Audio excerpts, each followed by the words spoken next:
आज की क्लास हमारी 12वीं की फिजिक्स का चैप्टर 3 हम पढ़ रहे हैं। चैप्टर का नाम है विद्युत धारा, किताब में लिखा हुआ है एनसीईआरटी की किताब में। और अब तक इस चैप्टर की 2 वीडियो आप लोग देख चुके हैं। ये इस चैप्टर की तीसरी वीडियो है, पार्ट 3 है। जिससे पहले वाली पार्ट 2 वाली वीडियो है उसमें हमने मैं आपको याद दिला देता हूँ, उसमें हमने उसी क्लास में जो पार्ट 2 है उसमें हमने प्रतिरोध के बारे में बात करी थी। किसके बारे में? प्रतिरोध के बारे में। और प्रतिरोध के बारे में 10वीं क्लास में भी पढ़ के आए हैं आप लोग। तो प्रतिरोध के बारे में अगर हम फॉर्मूले के रूप में बात करें तो फॉर्मूला था, आर से दिखाते थे, रेजिस्टेंस इंग्लिश में कहते हैं इसलिए आर से दिखाते थे। और फॉर्मूला था आर बराबर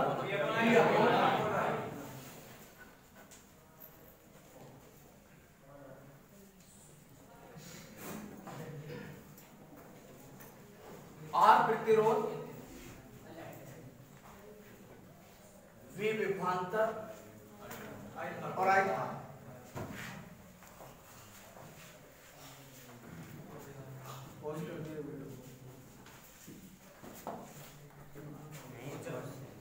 तो ये फॉर्मूला था आर बराबर वी अपॉन आई। ये 10वीं क्लास में भी था। आर का नाम हिंदी में प्रतिरोध, इंग्लिश में रेजिस्टेंस। ये भी आई धारा, ये प्रतिरोध का फॉर्मूला है। अगर आपको याद हो तो हमने ये भी पढ़ा था, ये ऐसा सिंबल यूज करते थे। ये सारी बातें जो ना, ये सारी बातें हम पार्ट 2 वाली जो वीडियो इससे पहले वाली क्लास में हम कर चुके हैं। ये सारी बातें जो ऊपर है, ये प्रतिरोध का फॉर्मूला ओम के नियम से आया था। ये प्रतिरोध का सिंबल, और ये सिंबल भी मैंने आपको बताया था, मेरी वीडियो देख लीजिए कि ये जो सिंबल है, ये सिंबल इस बात का प्रतीक है कि ये प्रतिरोध धारा के मार्ग में रुकावट पैदा करता है। ये प्रतिरोध धारा के मार्ग में रुकावट पैदा करता है। प्रतिरोध को किससे दिखाते हैं? आज की क्लास में बच्चों हम पढ़ेंगे प्रतिरोध को प्रभावित करने वाले कारक, प्रतिरोध को क्या क्या चीज प्रभावित करती है। मैं आपके लिए बता देता हूँ, जो आपकी किताब है, ये एनसीईआरटी वाली जो किताब है, ये वाली किताब एनसीईआरटी की, इसके अनुसार अगर हम बात करें तो प्रतिरोध को केवल 2 चीज प्रभावित करती हैं, या प्रतिरोध पर 2 चीजों का प्रभाव पड़ता है इस किताब के अनुसार।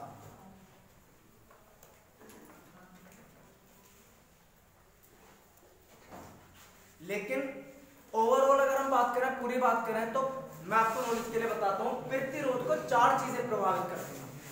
कितनी चीजें प्रभावित करती हैं? 4। पहले हम आपकी किताब के अनुसार चल रहे हैं, तो आपकी किताब के अनुसार प्रतिरोध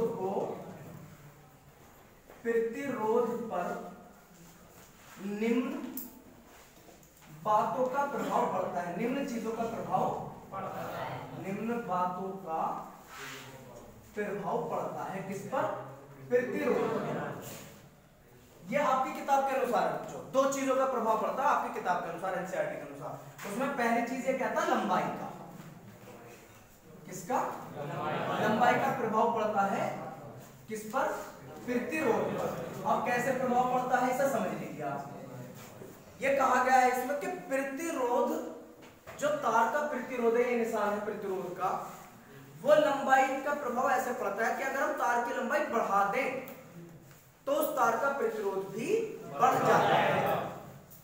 मैं फिर कह देता हूं, अगर हम किसी तार की लंबाई घटा दें तो प्रतिरोध घट जाता है। यानी कि प्रतिरोध लंबाई पे ऐसे लंबाई प्रतिरोध को ऐसे प्रभावित करती है कि यदि लंबाई बढ़ेगी तो प्रतिरोध बढ़ेगा, लंबाई घटेगी।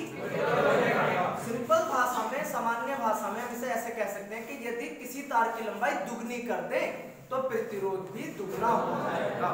यदि किसी तार की लंबाई 3 गुनी कर दें तो प्रतिरोध भी 3 गुना हो जाएगा।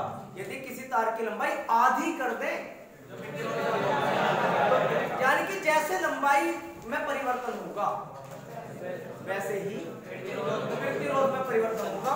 तो जो प्रतिरोध है ये लंबाई के बिल्कुल समानुपाती है। आप समानुपाती के निशान जानते होंगे। ये निशान किस चीज का है? समानुपाती। जो पहले चैप्टर से पढ़ते आ रहे हैं, चैप्टर 3 आ गया। दूसरी बात, समानुपाती का मतलब मैंने आपको अर्थ भी बता रखा है। समानुपाती का अर्थ बच्चों ये है कि यदि लंबाई बढ़ेगी यदि लंबाई बढ़ेगी तो प्रतिरोध भी बढ़ेगा, यदि लंबाई घटेगी तो प्रतिरोध भी घटेगा। यदि लंबाई 5 गुनी कर देंगे तो प्रतिरोध भी 5 गुना हो जाएगा। तो एक तो लंबाई पर निर्भर करता है। दूसरा अनुप्रस्थ परिच्छेद के क्षेत्रफल पर, अनुप्रस्थ परिच्छेद कह दीजिए या काट कह दीजिए, अनुप्रस्थ काट के क्षेत्रफल का भी प्रभाव पड़ता है। क्षेत्रफल का प्रभाव, आप अनुप्रस्थ काट समझते होंगे। अगर हम तार को तार की बात करें, फॉर एग्जांपल अगर हम इस डंडी की बात करें तो ये डंडी जो है एक रेखा में है, सीधी है। अगर हम इसे काट ले, क्या कर ले, क्लोज कर दे, काट दे, तो काटने पर जो इसका आगे का हिस्सा हमें दिखाई देगा उस हिस्से को कहते हैं अनुप्रस्थ काट। क्या कहते हैं? अनुप्रस्थ काट का क्षेत्रफल। क्षेत्रफल व्युत्क्रमानुपाती है।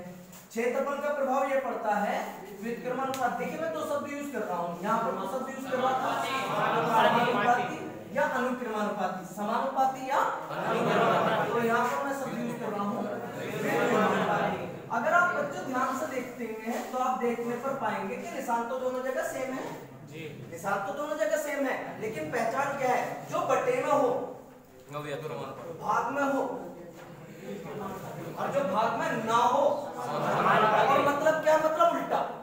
समानुपाती का मतलब मैं आपको समझा रहा था, लंबाई बढ़ेगी तो प्रतिरोध बढ़ेगा, लंबाई घटेगी तो प्रतिरोध क्या होता है? उल्टा का मतलब है अगर ये बढ़ेगा, ये कौन है? क्षेत्रफल। अगर क्षेत्रफल बढ़ेगा क्षेत्रफल घटेगा, अगर क्षेत्रफल बढ़ेगा तो प्रतिरोध घट जाएगा। अगर तार का क्षेत्रफल घटा दें तो प्रतिरोध बढ़ेगा। तो दो चीजों का प्रभाव पड़ता है आपकी किताब के अनुसार, लंबाई का प्रभाव पड़ता है प्रतिरोध पर और क्षेत्रफल का प्रभाव पड़ता है। ये दो चीजें किताब में हैं। तो मैं आपको बता रहा था 4 चीजें हैं, 2 चीजें और हैं। 12 के बाद में अगर आप किसी कंपटीशन की तैयारी करोगे तो उसमें पूरी डिटेल पढ़ते हैं। तो वहां पर मैं आपको 2 चीजें और बता देता हूं। उनमें से जो तीसरी चीज है वो है ताप, टेम्परेचर। प्रतिरोध पर टेम्परेचर का भी प्रभाव पड़ता है। अगर हम तार को गर्म कर दें, गर्म करने का मतलब आप समझते हैं कि उसका प्रतिरोध बढ़ा दें, और ताप बढ़ जाए तो प्रतिरोध भी बढ़ जाएगा। यानी कि प्रतिरोध पर ताप का भी प्रभाव बिल्कुल ऐसे ही पड़ता है जैसे लंबाई का प्रभाव। समानुपाती हम कह सकते हैं कि यदि लंबाई बढ़ती है तो प्रतिरोध भी बढ़ेगा। वहां पर भी ताप का प्रभाव भी यही होता है कि ताप के बढ़ाने पर धातु के जो तार हैं उनका प्रतिरोध भी बढ़ जाता है। ताप के बढ़ने पर बढ़ता है, ताप के घटने पर घटता है। और चौथी चीज होती है पदार्थ। यदि पदार्थ क्या है जो हमारा तार जिसका बना हुआ है, अगर एल्यूमिनियम का बना हुआ है तो प्रतिरोध अलग होगा, अगर कॉपर का बना तो उसका प्रतिरोध एल्यूमिनियम के प्रतिरोध से अलग होगा। अगर आयरन का है तार तो उसका प्रतिरोध अलग। कहने का मतलब है अगर पदार्थ बदल जाए, कॉपर, सिल्वर, एल्यूमिनियम, तो अगर पदार्थ बदल गया तो उसका प्रतिरोध भी, मैंने आपको बताया कि एल्यूमिनियम के तार का प्रतिरोध अलग होगा, कॉपर के तार का प्रतिरोध अलग होगा, सिल्वर के तार का प्रतिरोध अलग होगा। यह हमारे 4 बातों पर निर्भर कर गया, एक पदार्थ पर, एक ताप पर, और 2 ये हैं लंबाई पर और अनुप्रस्थ काट के क्षेत्र। इन समीकरणों को मिला सकते हैं हम। समीकरण 1 समीकरण 2 को मिलाने पर आपको समीकरण मिलाने आती होंगी, हमारी क्लास में आ गए तो आपको आती होंगी। समीकरणों को मिलाने का तरीका होता है कोई चीज छूटे बिना और दोबारा भी ना। जैसे अगर हम यहाँ पर देखते हैं, इस समीकरण 1 में देखते हैं तो इसमें r है, समानुपाती है। समीकरण 2 में देखते हैं तो r है, समानुपाती 1/। दोनों समीकरणों में अगर आप देखेंगे तो आप पाएंगे r दोनों में है, 2 बार है। मिलाने का तरीका होता है कि जो 2 बार होता है उसे इस निशान को देखते हैं आप, सिंबल को, इसको, ये भी 2 बार है। मिलाने का तरीका होता है जो 2 बार होता है उसे, जो कई बार होता है 1 बार लिखा जाता है। आगे क्या बचा समीकरण में, और इसमें क्या बचा 1/, तो आ जाएगा L/A। कुछ चीज छूटे भी ना और कोई दोबारा भी ना, ये तरीका होता है किसका, समीकरणों को मिलाने का। आपको पता होगा फिजिक्स में जब भी इस निशान को हटाते हैं तो बराबर का निशान लगाते हैं। चैप्टर 3 चल रहा, चैप्टर 1 में ही कूलॉम का नियम जब हमने शुरू में पढ़ा होगा ना, अगर आपने पढ़ा होगा जब 12वीं में, तो चैप्टर 3 जब पढ़ के जब चैप्टर 1 पढ़ा होगा तो वहां पर भी आज बात थी कि जब भी ये निशान निशान हटता है फिजिक्स में, जब भी ये निशान हटेगा तो वहां पर बराबर के निशान लग करके नियतांक लगता है। यहाँ पर नियतांक लगा रूट। ये जो मैंने निशान बनाया इस निशान को क्या कहते हैं? रूट। ऐसे ही है, ये ऐसी है, तो नई चीज क्या आई? इस निशान का नाम रो है, जहां एक नियतांक है। नई चीज क्या है? रो, जिसे प्रतिरोधकता, इस रो को क्या कहा गया हिंदी में? जिसे प्रतिरोधकता, या इसका दूसरा नाम है विशिष्ट प्रतिरोध। आपकी किताब में नहीं है ना, आपकी किताब में जो नाम है वो क्या है? प्रतिरोधकता, लेकिन दूसरा नाम क्या है? विशिष्ट प्रतिरोध। यहाँ पर ये टॉपिक बच्चों कंप्लीट होता है। अगली बात क्या आती है कि ये प्रतिरोधकता आखिर है क्या? प्रतिरोधकता आखिर है क्या? लेकिन यहाँ पर ये टॉपिक कंप्लीट हो जाता है क्या? प्रतिरोध को प्रभावित करने वाले कारक। पेपर में सवाल आता है प्रतिरोध को प्रभावित करने वाले कारक कौन कौन से हैं, समझाइए। 2 नंबर में आता क्या सवाल आता? प्रतिरोध को प्रभावित करने वाले कारक कौन कौन से हैं, समझाइए। तो हम आंसर लिखेंगे सारा, अरे सारा लिख देंगे कि प्रतिरोध पर निम्न बात का प्रभाव पड़ता है। किसका? लंबाई का और अनुप्रस्थ काट के क्षेत्रफल का। प्रभाव कैसे पड़ता है मैंने आपको समझा दिया। लंबाई के तो होता है समानुपाती, भाई ये लिख रहा है यार, और क्षेत्रफल क्या होता है? समानुपाती। और विकर्मानुपाती का मतलब मैंने आपको बता दिया। समानुपाती का मतलब क्या है? यदि लंबाई बढ़ाएंगे तो प्रतिरोध, यदि हम किसी तार की लंबाई दुगनी कर देंगे तो प्रतिरोध भी दुगना होगा। अगर हम लंबाई 3 गुनी कर देंगे तो प्रतिरोध भी 3 गुना हो जाएगा।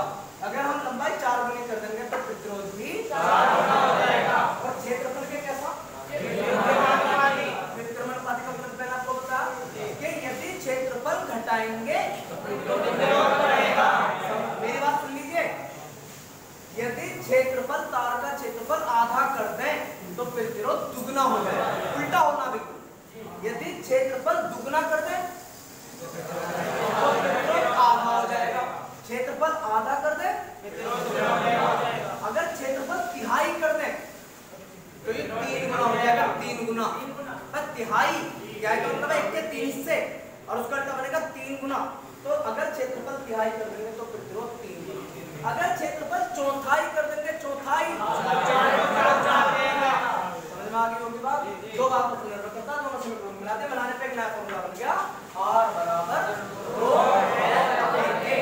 L है लंबाई। अबे L क्या है? लंबाई A, क्षेत्रफल R, प्रतिरोध। तो ये चीज क्या है? रो का नाम रो एक नियतांक है जिसे प्रतिरोधकता या प्रतिरोध कहते हैं।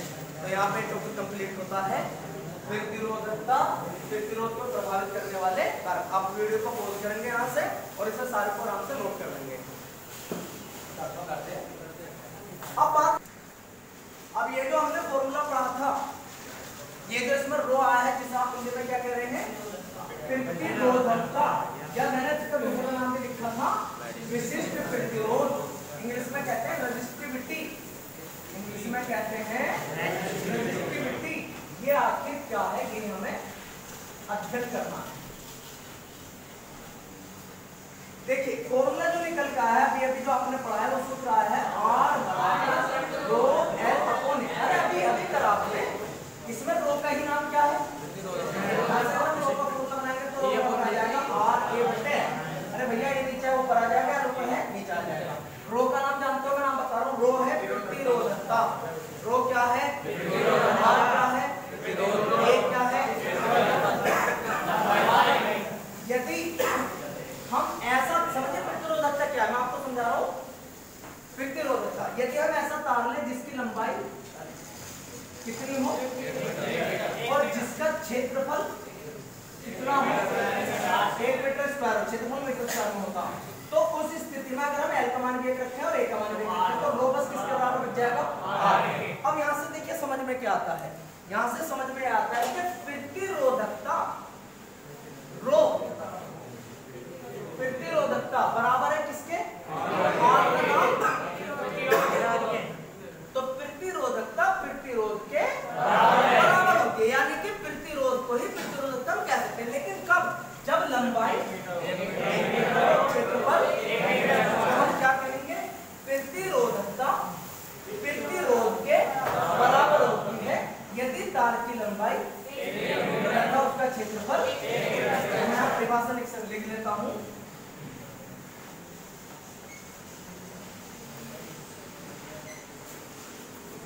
किसी तार के पदार्थ की प्रतिरोधकता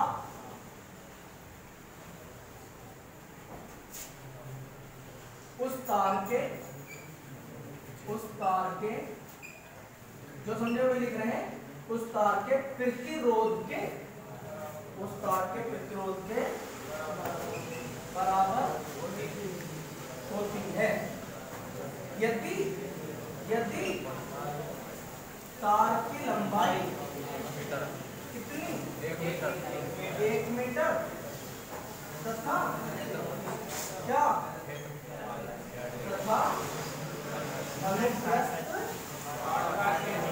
तार का क्षेत्रफल 1 मीटर स्क्वायर। तो अगर हम ऐसा तार लें जिसकी लंबाई कितनी हो 1 मीटर, लिख रहा और क्षेत्रफल भी कितना हो 1 मीटर, उस तार का जो प्रतिरोध होता है वही प्रतिरोधकता कहलाता है। प्रतिरोधकता की परिभाषा पेपर आती है, प्रतिरोधकता का मात्रक सूत्र है ρ बराबर R A बटे L। हमें इसका क्या निकालना है, मात्रक निकाल रखेंगे आप। R क्या है, प्रतिरोध का मात्रक हमने पढ़ा था R की हमारी क्लास में ओम। A क्षेत्रफल का मात्रक होता है मीटर स्क्वायर और लंबाई का मात्रक होता है मीटर। मीटर क्या ओम ज्यादा मीटर ओम मीटर, ये ओम गुणा मीटर मात्रा है किसका, प्रतिरोधकता। और क्या काम कर सकते हैं हम, सीमा निकाल सकते हैं इस सूत्र से। वो बराबर है R A बटे L, जो कि क्या करनी है R क्या प्रतिरोध की हमने पार्ट 2 वाली वीडियो में निकालनी है ml square t minus 3 a minus देख लो a माइनस 3 बस देख लो भैया, उसमें पढ़ाई थी पार्ट 2 वाली वीडियो में। और बटे में l है लंबाई, एक l से एक l कट गया, क्या बच गया